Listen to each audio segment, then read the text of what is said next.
সুপ্রিয় দর্শক, আসসালামু আলাইকুম রহমতুল্লাহি বারাকাতু।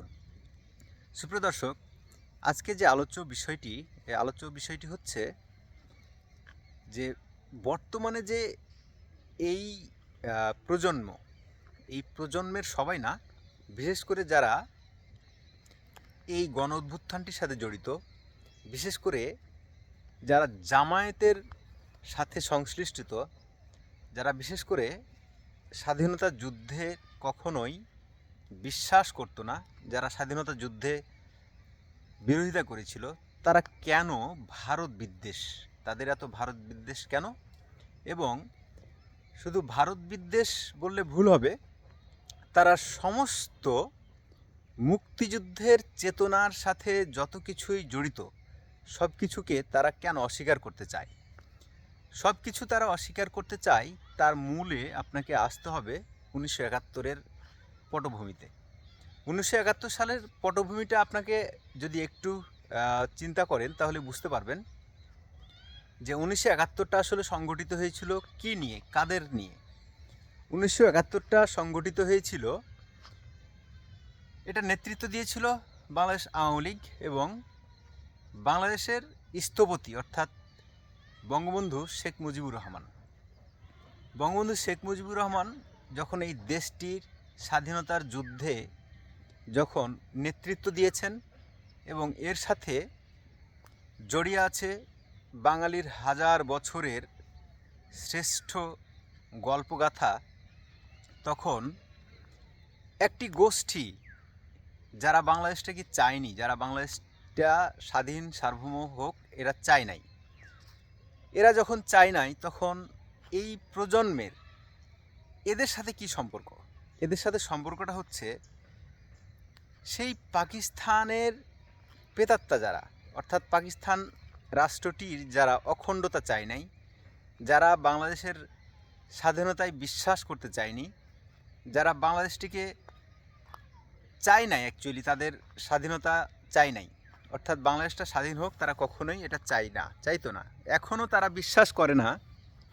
কারণ এটা যারা হচ্ছে বিশেষ করে 71-এ যখন স্বাধীনতা যুদ্ধে যারা রাজাকার, আলবদর, আল শামস এরা যখন গঠন করে মুক্তিযোদ্ধাদের বিরুদ্ধে চলে যায় এবং মুক্তিযোদ্ধাদেরকে পাকিস্তানি হানাদার বাহিনীদের ধরিয়ে দেয়, মা বোনদের ইজ্জত লুণ্ঠন করতে পাকিস্তানি বাহিনীদেরকে, এবং তারা নিজেরাও যারা মা বোনদের ইজ্জত লুণ্ঠন করেছে এবং ধাপে ধাপে 9 মাস রক্তক্ষয়ী সংঘর্ষে 30 লক্ষ শহীদ হন।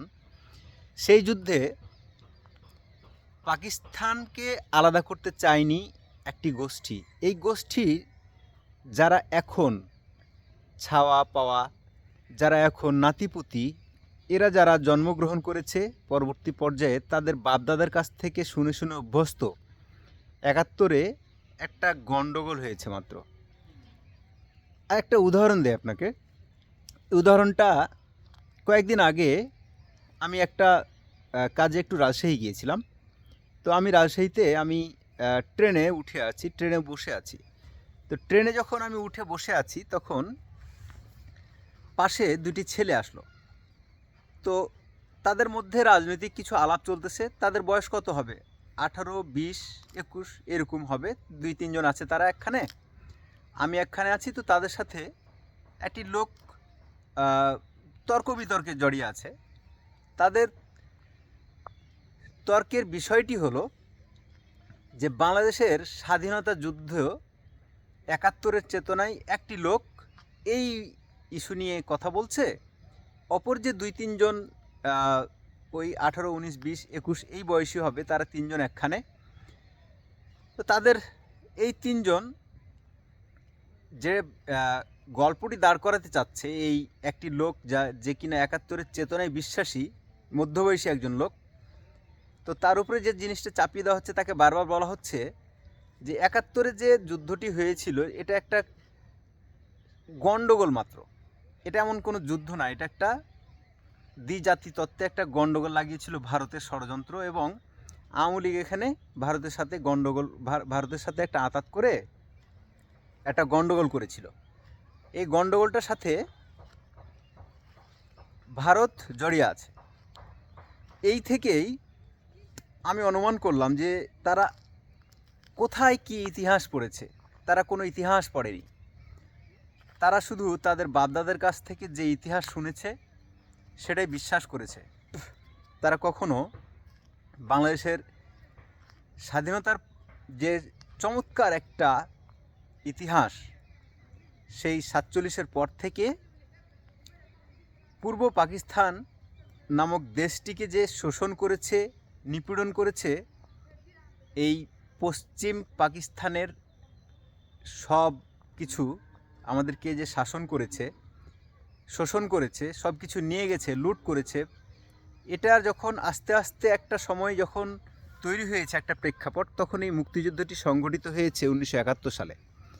1971 সালে যখন আলবদর আল শামস রাজাকার বাহিনী, শাহিন ফোর্স যখন গঠন করে এই দেশটির বিরোধিতা করা হয়েছিল, তাদেরই প্রজন্মের বেশি সংখ্যক নয়, কিন্তু এরাই আজকে মুজিববাদ, এরাই আজকে জিয়াবাদ, সব শব্দগুলোকে তারা বাদ দিতে চায়। আসলে দেখুন, মুজিববাদ এবং জিয়াবাদ নামক কোনো শব্দ আছে বা ছিল আমরা শুনিনি, জানি নাই। এদের মুখ থেকে এই শব্দগুলো শোনা হয়। অর্থাৎ এখানে ফ্যাক্টরটা হচ্ছে একই সূত্রে গাথা। আপনি যে মুজিববাদ বলছেন, এই মুজিববাদকে তারা কেন মুজিববাদ বলছে? অর্থাৎ 71-এর এই দেশটি হয়তো বা আমরা পেতাম না যদি বাংলাদেশে এমন একটি নেতা আমাদের যদি না হতো, না থাকতো, তাহলে হয়তো বা আমরা এই দেশটির স্বাধীনতা পেতাম না। এদিকে জিয়াবাদ থেকে আসলো কোত্থেকে? যেহেতু শহীদ প্রেসিডেন্ট জিয়াউর রহমানও ছিলেন একজন সেক্টর কমান্ডার, যেহেতু ছিলেন উনি একজন জেড ফোর্সের অধিনায়ক, উনি একজন বীর মুক্তিযোদ্ধা, তাহলে এই যে দুই গুরুত্বপূর্ণ নেতা, মুক্তিযুদ্ধের দুই মহান গুরুত্বপূর্ণ নেতা, একজন জাতির জনক এবং আরেকজন হচ্ছে স্বাধীনতার ঘোষক, তাহলে স্বাধীনতার সাথেই কিন্তু তাদের নাম দুটা জড়িয়ে আছে, জিয়াউর রহমান এবং শেখ মুজিবুর রহমান। এই দুইটি নামকে তারা কেন চাইবে? এই দুইটি নামকে তারা অবশ্যই ঘৃণার চোখেই দেখবে। এই দুইটি নামকে তারা অবশ্যই দেখবে মানে এই দেশের ভিলেন হিসেবে। এই দেশকে তারা চায়নি। সুতরাং এই থেকেই তাদের ভারত বিরোধিতা, এই থেকেই তাদের দেশের মধ্যে যত অরাজকতা, 71-এর চেতনাকে মুছে ফেলার প্রবণতা, 71-কে সবেমাত্র একটি গণ্ডগোল হয়েছিল এই তত্ত্বে বিশ্বাস। 71-এ ভারত এবং বাংলাদেশ আওয়ামী লীগ একটা আঁতাত করে একটা যুদ্ধ করেছিল পাকিস্তানের সাথে, এটাই তাদের বিশ্বাস। অর্থাৎ তারা বিশ্বাস করতে চায় না যে বাংলাদেশ নামক একটি দেশ স্বাধীন হয়েছে। এখনও তাদের মধ্যে সেই সুপ্ত বাসনা আছে পাকিস্তান এবং বাংলাদেশ একত্রিত করে দেওয়ার, কিন্তু এটা তো সম্ভব নয়। তারা মননে, বলনে, চলনে সব কিছুতে বুঝিয়ে দিতে চায়। যা হোক, এই বিষয়টি নিয়ে আরও একদিন কথা হবে, সেই অপেক্ষায় ভালো থাকবেন। ভিডিওটি লম্বা হয়ে যাচ্ছে। সুপ্রিয় দর্শক, চ্যানেলটি নতুন, সাবস্ক্রাইব করে সাথে থাকবেন, পাশে থাকবেন, সে অপেক্ষায়। আসসালামু আলাইকুম রহমতুল্লাহি ওয়া বারাকাতুহু।